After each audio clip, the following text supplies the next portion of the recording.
Сильно больно. Дарюга ебаная. Слышу, животное ебаное. Тебя-то тоже будут в жопу ебать.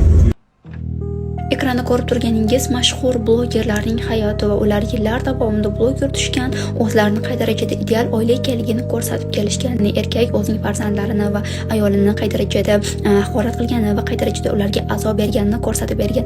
Lekin ular bu narsani keyinchalik aytishgan. Shu paytgacha ular juda ham chiroyli hayotni, qay darajada baxtli ekanligini va lyuks hayotni, Maldiv sayohatlar, pullarni ko'rsatishgan va insonlarni ham ideal hayotga va ideal oilaga o'rgatib qo'yishgan. Ayol mana shunday boy hayotda juda ham baxtsiz bo'lib yashagan, lekin Instagramga bu narsani bildirmagan. Video orqali u ayolni muhokama qilmoqchi emasman, lekin Instagram bizni ideal oilaga, ideal kartinkaga, ideal turmush o'rtoqga, ideal tanaga o'rgatib qo'ydi. Lekin bilishimiz kerak bo'lgan narsa, aslida ideallik mavjud emas. Biz o'zimizda bor bo'lgan hayotga, o'zimizda bor bo'lgan narsalarga shukurda bo'lishimiz kerak va Instagramdagi har qanday hayotga ham ishonmasligimiz kerak.